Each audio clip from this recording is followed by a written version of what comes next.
Hello! Welcome back to the Long Distance Love Bombs podcast. I am your host, Dr. Jeremy Goldberg, and today's guest is Veronica Grant. Veronica is a love and life coach. She works with women who have everything except for love. She helps them to discover deeper parts of themselves so that they can access a deeper connection with others, including significant others.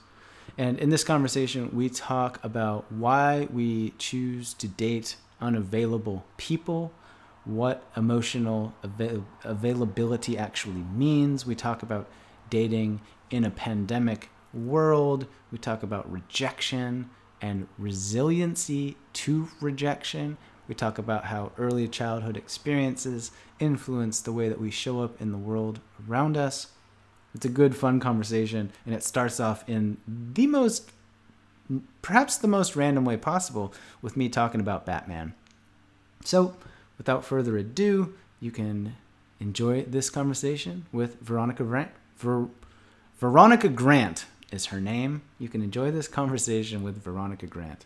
And I'm going to leave that in because I prioritize realness, you know? That's what you're here for. Anyway, I'll shut up now. Enjoy this chat with Veronica Grant.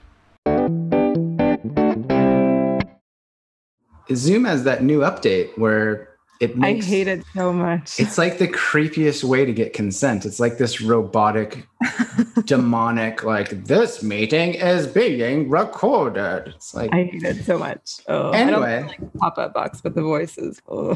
The voice, like, could they not have gotten it? Like, last year I downloaded this app called Waze to help you, like, get around town. It's like a map thing. And yeah. They had some feature where you could turn your car into the Batmobile.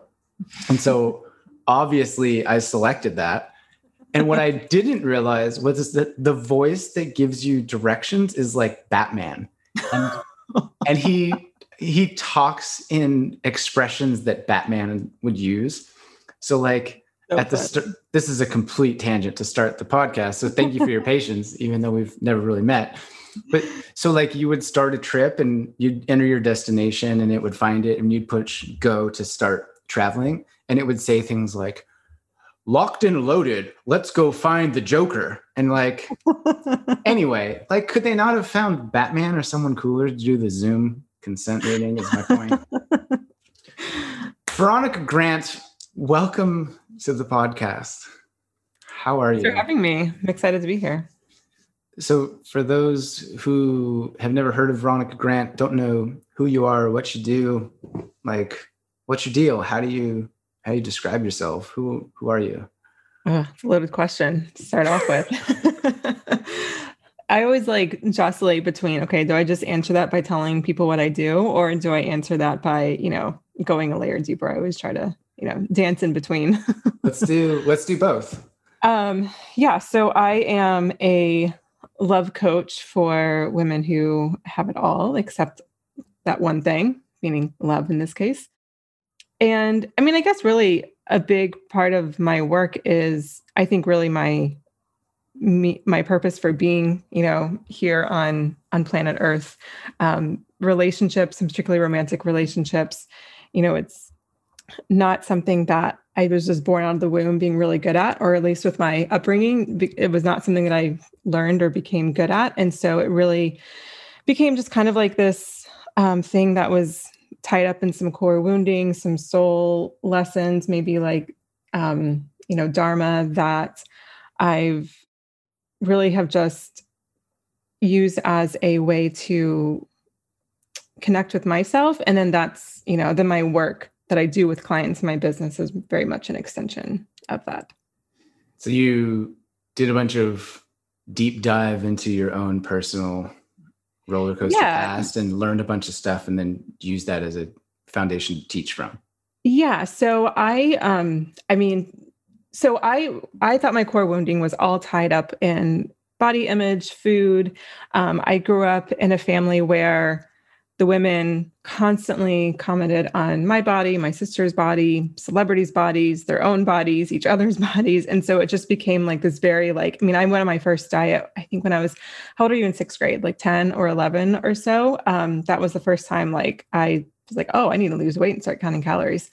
And I can even remember the very moment, the first time I ever felt fat. I was on the bus.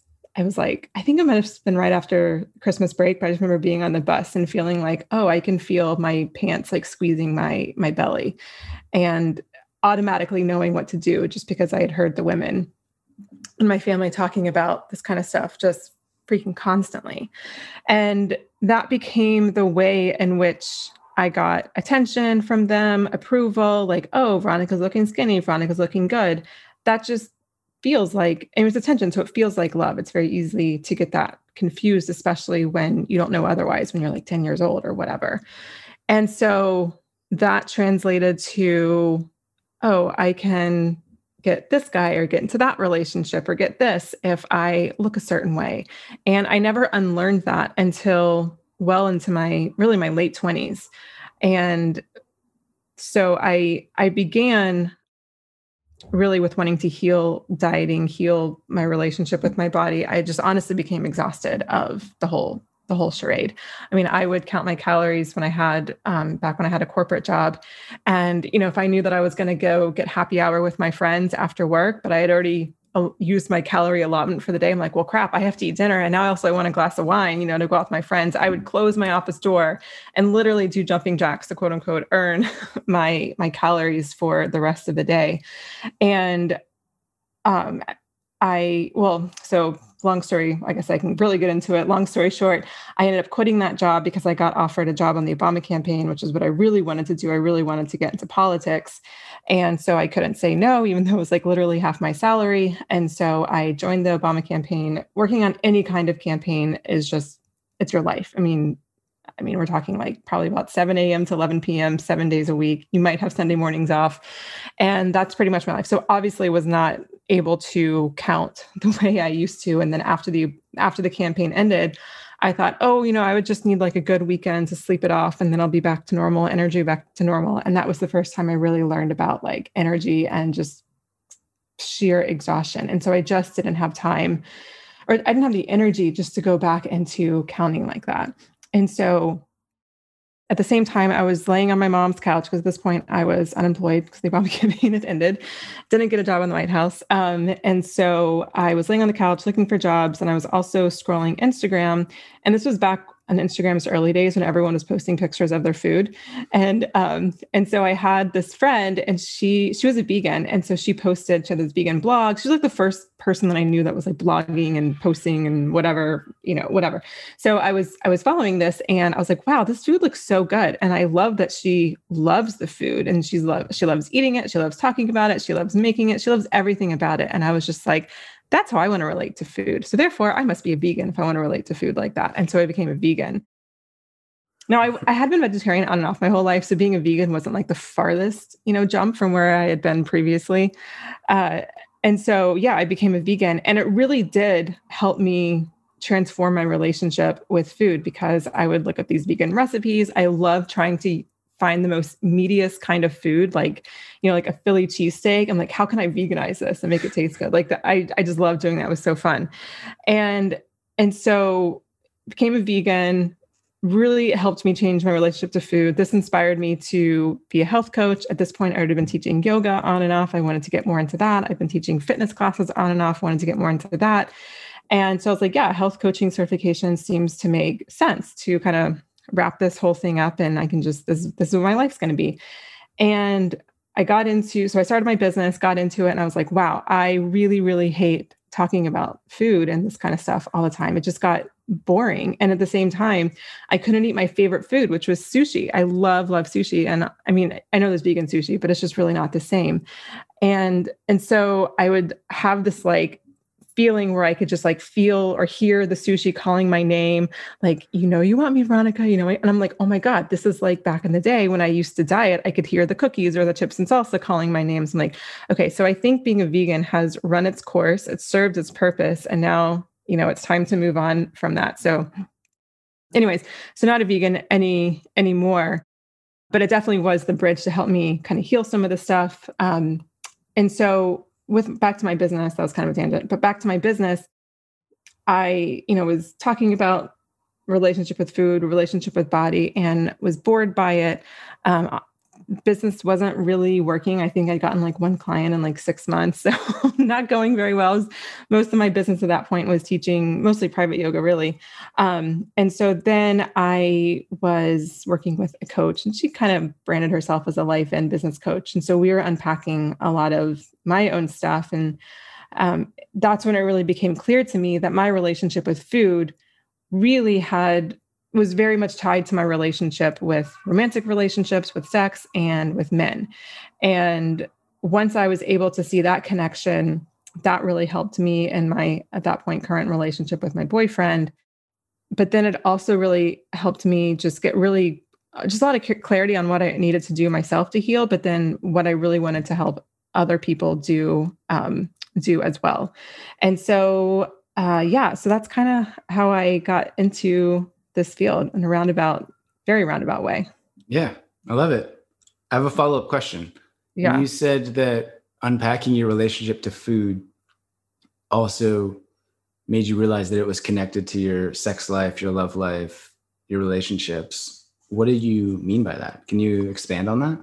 Yeah. So I think that we relate to, and I'm just going to speak as a straight woman for a second. I think we relate, at least for myself, I think I relate to money, food, and men in very much the same ways, because they can, in our society, they can very much all be precursors to our self-worth. And so I think that, if I was feeling skinny, or if I was fitting into my skinny jeans, or looking good, or looking hot in a dress or whatever, then my worthiness, or my perceived worthiness, went up. My worth isn't always up, but my perceived worthiness went up. If I was feeling fat, if I had a pimple, if I felt like I didn't look good, or if I was even with, like, I don't know, going out with a group of friends where I felt like, oh, well, I'm the fat one, or I'm the ugly one, or whatever, then my perceived worthiness was way down, and I felt like crap about myself. And the same thing is true with men. If a guy liked me, especially a guy that I perceived as, quote unquote, out of my league, or hot, or whatever, I'm like, oh, I'm on top of the world. Like, I'm awesome. This is great. Life is great. But then the second that he was like, not so much, then, my perceived worthiness was just, in the freaking pooper, and life was really hard.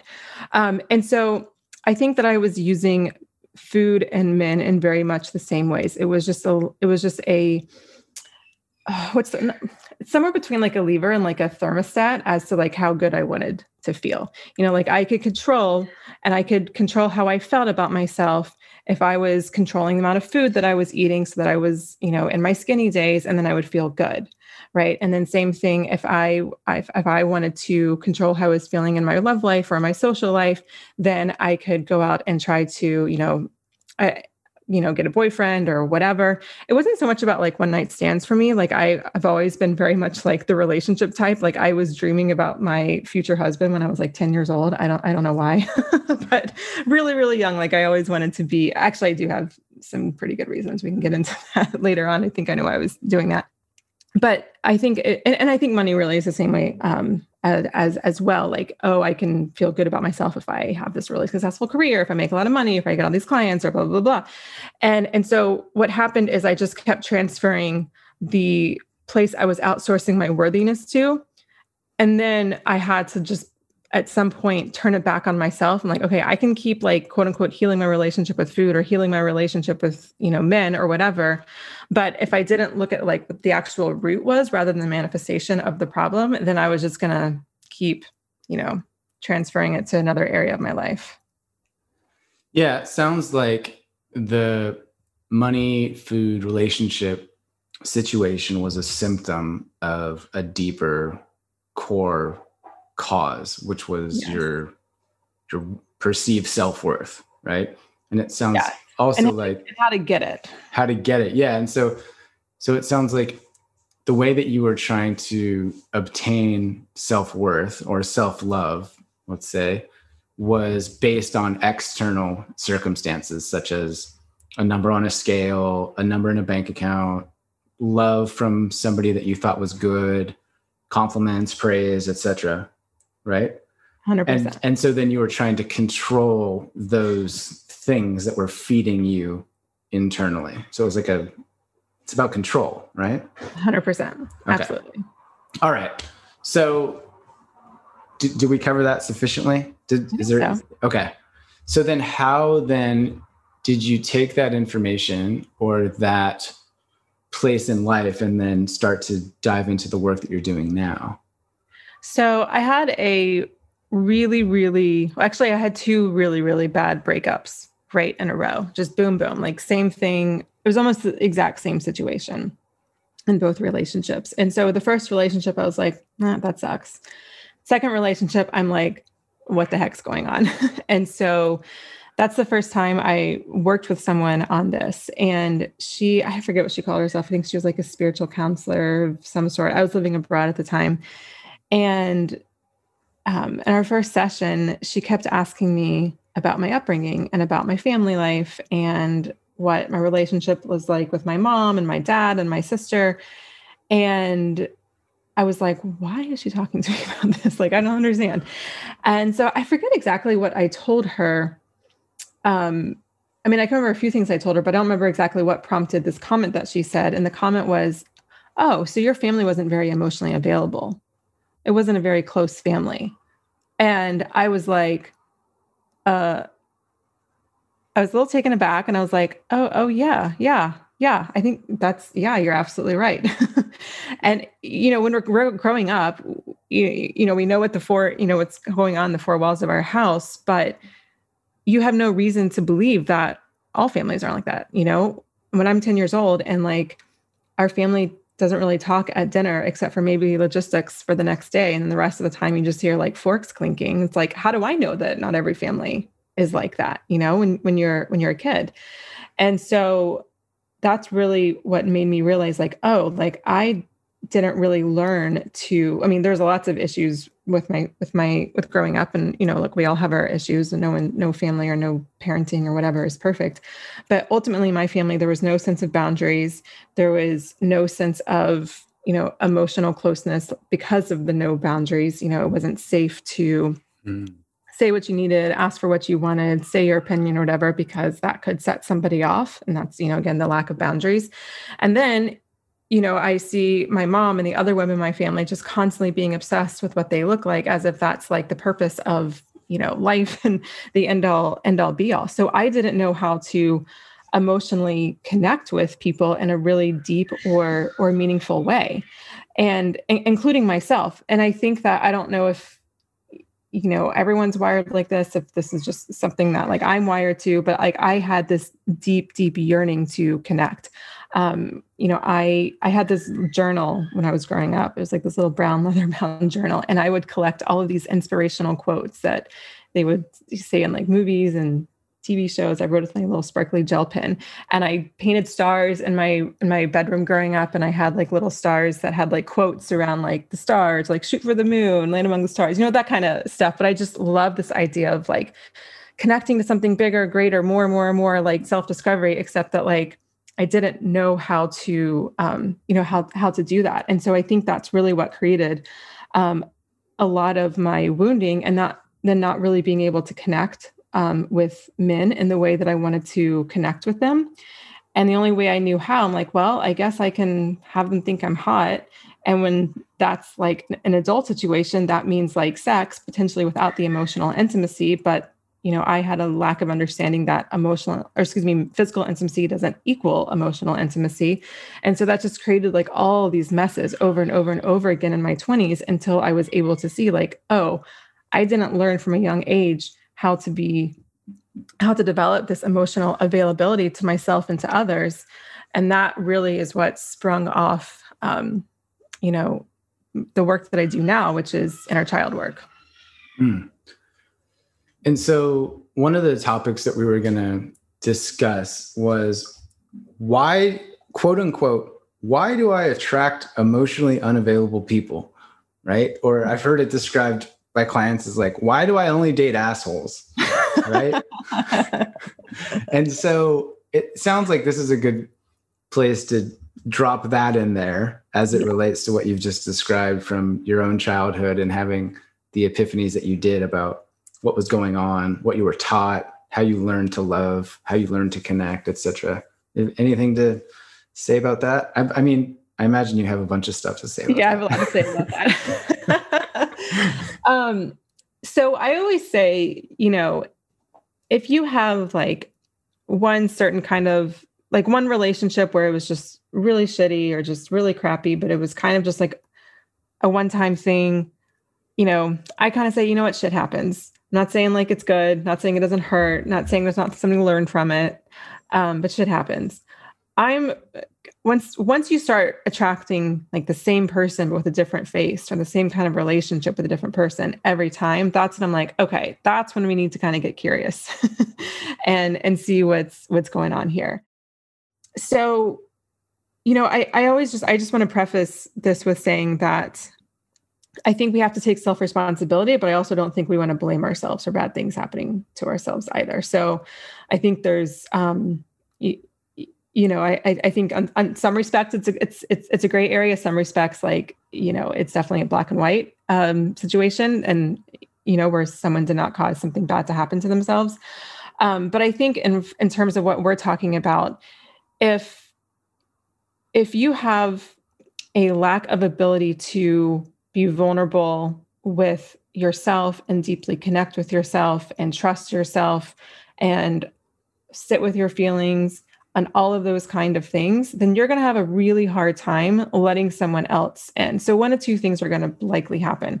You're either going to just be completely shut off and want someone to like come save you, and you expect them to bust down your walls, which, I guess it happens in rom-coms, but that's about it.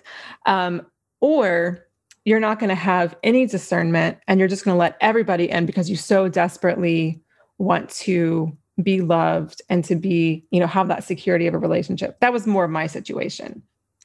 Either way, you could be attracting the emotionally available people, but if you're actually closed off, then you might be pushing them away. But if you are letting just anyone in, then I think we have to ask ourselves, okay, what are your patterns that you're playing out that are going to work nicely with someone else's patterns who aren't emotionally available? And then you're just going to be attracted to each other. So the most common example is if you have people-pleasing patterns, for example, because maybe you grew up and you wanted to be like the good girl or the good boy, whatever, to not rock the boat, to not upset mom or dad, or to, earn their love or their attention or whatever, you might develop people-pleasing patterns. And people-pleasing patterns is different from being kind and genuine. People-pleasing is, I'm going to do this thing because I want them to love me back, or I want them to give me attention, because there's a transaction that you want, that's desired from the action. So who is going to love a people pleaser? Someone who wants the world to be about them. So someone who has narcissistic tendencies. And that's just it's the other side of the coin of being emotionally unavailable. They have to get their own, love, attention, self-worth, all that kind of stuff from someone outside of themselves. So that's just one example of how two patterns that are essentially emotionally unavailable can actually do quite well together, even though it's not necessarily what you want. And so while I don't think that like no one's broken, no one has to fix themselves because they're not broken, but I do think it's worth asking yourself, if you're not happy with who you're attracting, to ask yourself, from where am I attracting these relationships? Am I attracting these relationships from a place of just wanting to be loved, wanting to be chosen, wanting someone to make me feel good about myself? Like, you're really just setting yourself up for someone who might have some narcissistic tendencies or some controlling tendencies or some, like, I don't know, not serious, let's just play around kind of tendencies. Because when you think about it, like in a very logical way, like it just makes sense that those two energies would kind of go together. And the final thing I'll say about that is, when that's been your pattern in relationships, you've probably experienced high highs and low lows. And the high highs feel like really, really, really good, almost addictive, like really, really, really good. And so what happens when that's been your experience, you mistake that high with like, oh, this is what love is. This is what I want. Da, da, da, da. And so then you meet someone who is more emotionally available, more emotionally in tune with you, open to intimacy, all of those things. And they're boring, or they're like the nice person or whatever. And so then you feel like you're in this trap of like, well, I know these people are like the emotionally available ones or the bad ones or the assholes, or whatever your clients say. but I only like those people. Like the other people are completely boring, or I'm not interested, or whatever. And if that's, again, a pattern, then my guess is that you know, the way that I describe love is, I think love is less of a feeling and more of like a state of being. So I think happiness and love are basically states of being. Within that love, you can feel different things, right? Like you can be very angry at your partner or feel hurt at your partner, but still ultimately be in a state of love with your partner. And so the state of love is fairly constant. Like it's not like ups and downs. Like, well, I love you one day, I don't love you next day. Like, again, you can love all the time, but be really mad one day and then not be mad the next day because you worked it out, right? And so when love is more of that constant and you're used to the ups and downs, that's when it can begin to feel really confusing, because you're actually attracted to the emotionally unavailable because you're seeking that high, that what's you want, like that itch scratched, so to speak. The euphoria. Yes, right? Yes. Yeah, like it reminds me of the difference between loving someone and liking someone. So like a couple months ago, I looked at my girlfriend and I was like, you know what? Like, I really like you. And she was kind of like, she's used to my little Jeremy random thoughts and things. But she's like, okay, right? But like what I meant was, like, I always have love for her. It's like a foundation, right? Like I love her. Sometimes she drives me cuckoo up a tree. Sometimes she makes me angry. Sometimes, like, we have our ups and downs. But what I meant in that moment was like that I like you, like I enjoy you, right? And so I was trying to distinguish between the two. And it sounds like what you're describing is the complexity of being human, right? Is that you can hold seemingly contrasting judgments at the same time. Like I can love you and not want to talk to you right now at all. Totally. Right? Totally. Like I could care deeply about you, but just not right now. Because I'm busy or whatever. Yeah. That reminds me of Parks and Rec. Did you watch that show? No. Nope. Oh, it's so good. You have to watch it. But anyways, Okay. Nope. It's Amy Poehler's show. Her and her, oh my God, I'm totally forgetting her boyfriends, but they say, I love you and I like you. I love you and I like you. Yeah. Yeah. And so another way that I've heard this described is like, if you're choosing emotionally unavailable people, then you need to look at where you're emotionally unavailable, right? So maybe it's helpful if we kind of got ahead of ourselves. How do you describe being emotionally available, and like why is that important? Yeah, so I think being emotionally available is more of a spectrum rather than like an on and off switch. And I also think that, kind of like the whole idea with the I love you and I like you thing, you can be generally emotionally available, but then like have a day where or even a few days or a few weeks where like you're not available emotionally for whatever reason. You might just be going through some stuff and you're just not available to be open or vulnerable to let somebody in. And that doesn't mean like during those 3 weeks, like you're destined to like be in crappy relationships or be in a crappy relationship with your partner or attract crappy people or whatever. I think that there's a few main ways to kind of self-check yourself. That was too many selves. Anyway, I said that wrong. I think there's a few questions you can ask yourself.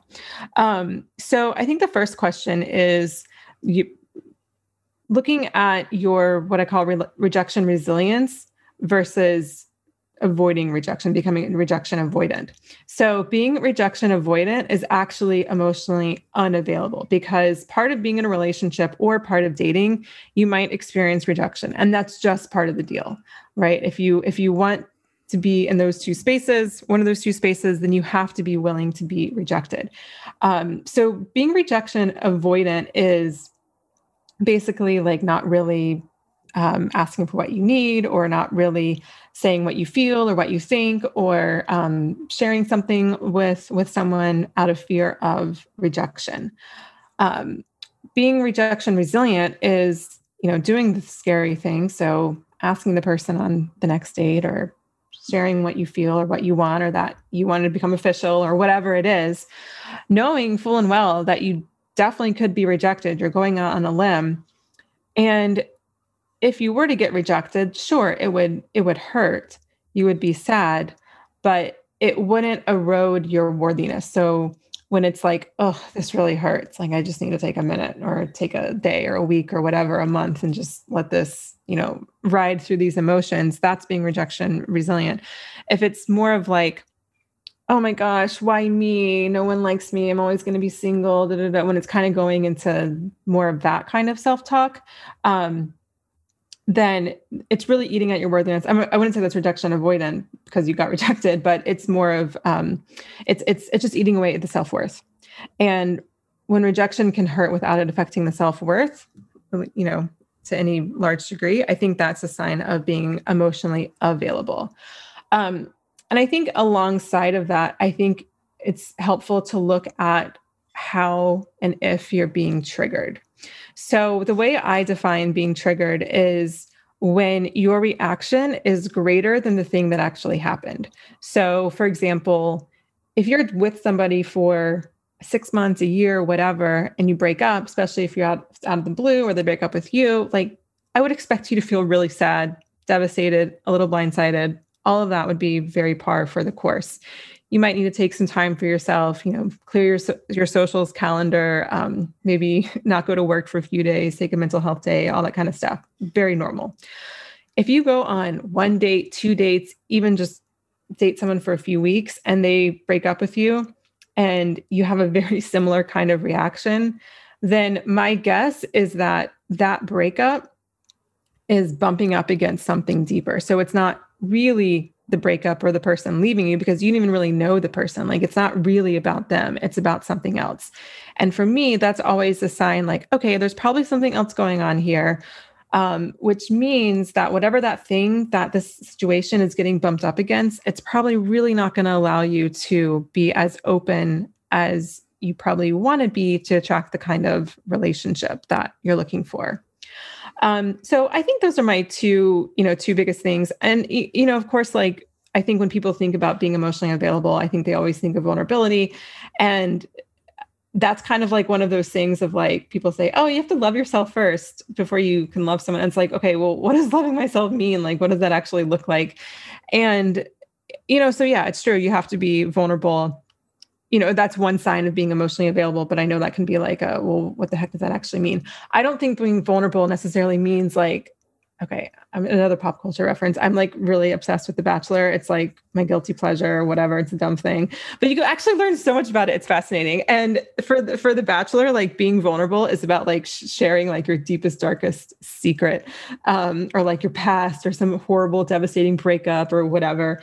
And so I think people think that's what being vulnerable is. And that is being vulnerable. I mean, that's certainly a way to be vulnerable, but that's not necessarily what it means. Being vulnerable is just really sharing your state of feeling in the moment. So it can be, having a first date with someone and getting to the bar or the restaurant or whatever, and being like, wow, I'm feeling really nervous, but I'm excited to meet you. I've been looking forward to this. And that just seems like a normal human thing to say, but you're in that moment, you're saying exactly how you feel. That's being vulnerable. And so I think that the more you're able to bring that kind of language into the space, then you're setting yourself up to be emotionally available. And then you can work up to greater emotional intimacy, which might then include sharing some deeper, darker, no, I shouldn't say darker, just deeper things about you, stories, past experiences, that kind of stuff.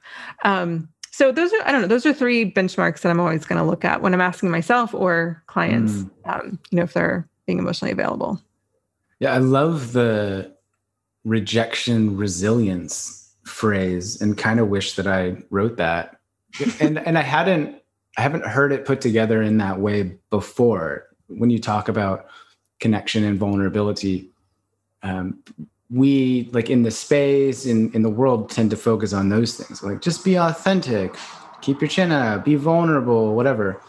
But I think if you go down another layer, it's what you've described there, which is like a skill that you can practice or cultivate is resiliency in the face of rejection. Meaning, like, if I don't get chosen, that's okay. I still think I'm awesome. I'm still a catch. I'm still the fucking prize. Like, I'm worthy of being chosen, even though I wasn't chosen this time. Right. And there's a big difference with that. And I think that resiliency component is really an interesting one. I was on a call a couple of days ago with this guy, Stephen Jenkinson, who's he was in the death trade, as he calls it, doing palliative care. But he said, crisis is a skill. And I really loved that. That it's something that you can practice, that you can be okay with. You can be in a moment of heartbreak. Like, heartbreak is a skill. Overwhelm is a skill. Feeling ambivalent is a skill. In the same way that rejection, I think, is also a skill that you can work through and work on. That's just some thoughts that you brought up for me. Anything to add to that? Go ahead. Yeah. One thing I can add is I do just want to emphasize that rejection resilience it's not about bypassing your feelings either. Like, oh, I'm worthy, I'm great, like whatever. Doesn't matter. I don't really care. Like, fuck that, whatever. Like, I mean, not that you should make yourself feel sad if you're not sad, but wherever, if you're feeling sad, even if you quote unquote know that the guy was being a jerk or whatever, those two things can coexist. And I think that's really important to feel, because I think that when we don't feel the uncomfortable feelings, like the sadness, the pain, the rejection, the hurt, whatever, then, I always use like the whack-a-mole imagery, because then we're like, oh, I don't want to feel this, I want to feel that. And you're like, whacking the mole as it comes out of the little, I don't know, the thing that it's in. Mm-hmm. And the thing about emotions is that it's not really pick or choose or it's like you feel all of them or none of them. And so, with a big part of rejection resilience is, feeling whatever you're feeling, even if you quote unquote know the person was a jerk or not the right one for you or whatever. Because if you suppress the emotions you don't want to feel, then it makes it harder to feel the emotions you do want to feel, like, happiness, joy, calm, contentment, all of those kinds of things. So that will, come back later to bite you if you do that. I think part of the process of building resiliency means that you kind of work through all of the steps quicker and quicker. In a sense, you're healing faster, you're scar faster than before, is a line that I've written. And so it's as you say, it's not about like talking crap about the person that chose you and like drinking your troubles away and just avoiding all the feelings and talking yourself into it. It's more like, So for example, the other day, a buddy of mine sent me a text message that said, I'm not going to lie, it still hurts when people unsubscribe from my newsletter. Right. And it was like a vulnerable little share. Like it's kind of cute. Right. But what he was doing there was he was admitting it. It was like, this hurts. And then kind of feeling that hurt and then checking in with it, getting curious, and then being like, I'm good now, because I've reminded myself that like A, B, and C, and onward we go. And so something like that may have taken 5 seconds, 5 minutes versus, 5 days or 5 weeks. Oh yeah. I remember the first time I sent my first newsletter out and I got unsubscribed, and I just like wanted to hide under my desk in the corner. I'm like, oh my God, everyone hates me. Right. I can totally relate to that. It's not that I love seeing unsubscribes, but it's like, okay, I'm not the right person for them. That's cool. Wish them the best, Yeah. And so there's levels to that, right? Like you've graduated up the resiliency school or whatever. Another thing we're going to talk about, pandemic, post-pandemic. Have you heard of the pandemic that's been going on? I've heard someone describe it as the panini. The panini, yeah. The panny, the manny and the panny. We've been going through a thing. Yeah. People have been feeling and facing a lot. What are your thoughts on dating post-pandemic or a current pandemic? I don't know if this thing's ever probably going to end. And I guess it depends where, someone's listening in from. Yeah, that's true. But so I think that, well, I mean, I don't know if you've had other people talk about this on your show, but I think, it probably goes without saying that the pandemic revealed a lot of darker truths that we already knew were in like society. And then, they just got brought up to the surface. And I think the same thing happened to many people on micro levels. Just, when people weren't able to go to every single happy hour and then every single like Orange Theory class and going to work and doing this and going on vacation, and they just had to sit at home, all of their stuff kind of came up. And so I think it really offered just a unique opportunity, just like you're kind of forced to just either choose to sit with your feelings and numb out or sit with your feelings and do something about it. And, and so anyways, that's the first thing. The second thing is, and, this isn't really applicable as much anymore because we're not post-pandemic, but we are in a different world than we were in 2020 for the most part. I think that the pandemic offered an opportunity to, and I kind of touched on this earlier, but it offered an opportunity to build emotional intimacy before physical intimacy, was built. So whether you were meeting someone on Zoom calls more or FaceTime or having walks in the park or, a coffee, outdoor date, whatever, you weren't, going home and just like having sex after the first date or second date. And not that I know it's like, there's really nothing wrong with that. I'll talk about that in a second. But I think what a lot of people do, or I think this is, I don't know. In my experience, I think it's true with a lot of women. I can't speak for other groups, straight women, but I do think that, at least, and I know from my experience, I didn't know how to get the emotional intimacy that I wanted in a relationship. And so I would jump to physical intimacy a lot sooner than when there was and before there was emotional safety. So you can 100% have physical intimacy as early as you want, but if there's not emotional intimacy, if there's not emotional safety, then it's just risky business. Like there's nothing wrong with it. You just have to know what you're signing up for. And so I think that the pandemic really offered an opportunity to, build some emotional intimacy with someone. And then you have the talk about like, okay, are we going to isolate for 10 days? Or are we going to get tested? Or like, what are you safe? Or what do you feel comfortable with? What am I feel comfortable with? And you had to have this conversation if you wanted to meet, unmasked indoors or whatever. Obviously, that's not so much the world that we're in, these days. But even now, if someone is looking for a long-term relationship, then, I think that we can bring this lesson of building the emotional intimacy first, with us into this whatever new normal post-pandemic world, whenever that happens. And so I kind of tell my clients, like, maybe dating doesn't really change that much for you, except for the fact that maybe now you're not really having conversations around, are you going to get tested, isolate, all that kind of stuff. But you really are trying to focus on the emotional intimacy first before the physical intimacy comes in. And then once the emotional intimacy is established and you have the physical intimacy, that can help, the emotional intimacy.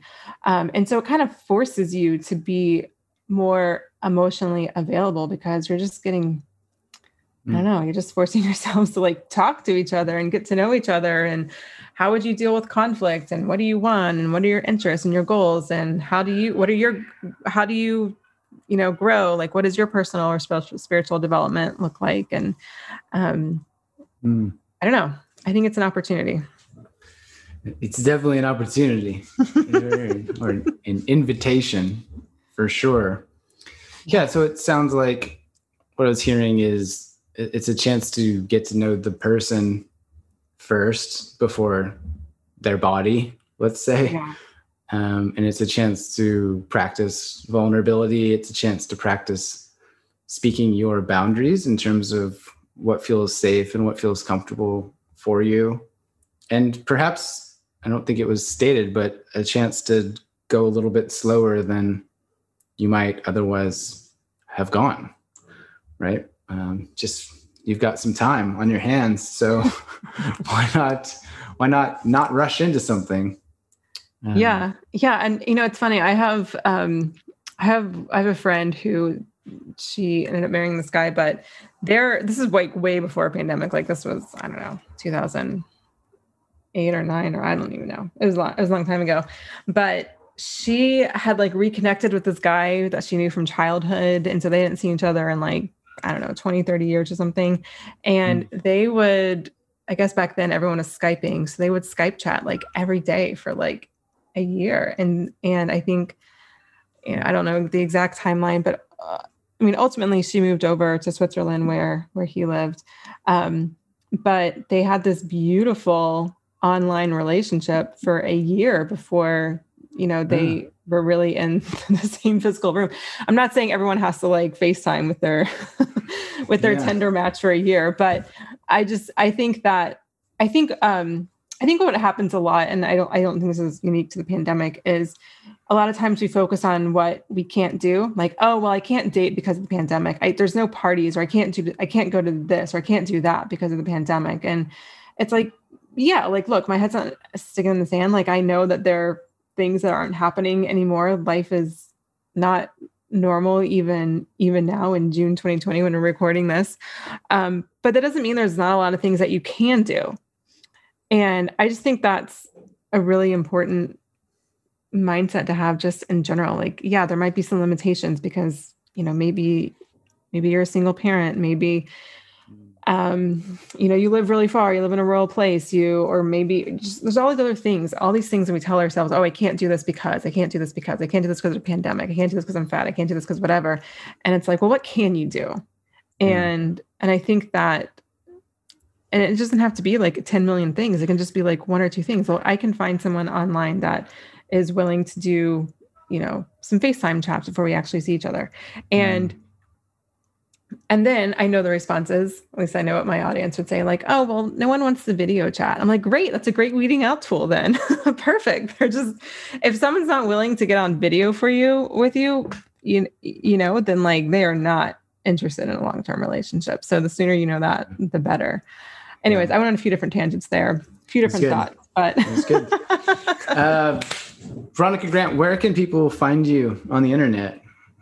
So you can find me at my website, veronicagrant.com. And I have a free workshop called 5 Steps to Ending Overwhelm and Anxiety in Relationships. And that's really where I dive into the framework that I use around patterns and inner child work and how our families of origin impact the patterns and the people that we attract. So you can get that workshop at veronicagrant.com/workshop. Pretty easy. Cool. And then I'm on Instagram, and I'm Veronica E. Grant there. Veronica E. Grant. I'll include links to all that in the show notes if you're listening as per the usual. Thanks for the chat. It's fun to get to meet you. I should have mentioned maybe 40 minutes ago to those listening, but if those noises you hear in the background are Veronica's 9-month-old child, there's not it was very, very mild. I could barely hear it, so I didn't want to interrupt, but it was fine. But for those that were curious, that's what was going on. Yeah, I do usually mention that as a caveat when I'm recording my own show, but I totally forgot. I guess like the bad thing about having a good mic is that you have a good mic. Right. It picks up everything. Yeah. I did a recording yesterday with my girlfriend as like a couples podcast, and I told her, just be very cautious of touching the table because it will sound in the microphone like a boom, boom, boom. She kind of looked at me funny, but I was like, no, it's a good microphone. Picks up stuff. Anyway, you're a gem. Thank you for spending some time chatting with me, and best of luck raising that tiny human of yours. Thank you. I definitely will need it. And thanks for having me. It's been fun. Yeah. So that was Veronica Grant. As mentioned, I've included links in the show notes to her website. You can take that free quiz about anxiety. You can learn more about her, potentially sign up, work with her to build better relationships, get to know yourself better, and follow her on Instagram at Veronica E. Grant, I think it was. Anyway, you're the best. I appreciate you. I love your ears. How great are your ears right now that they can deliver my voice into your brain? How great's your brain? They could hear the things that your ears are providing and make sense of it. That I could sit in my bedroom right now and just communicate into this microphone with the gardeners outside making loud, obnoxious noises, and I can tell myself, you know what? Don't worry about it, man. It's going to get where it needs to go, however that needs to happen.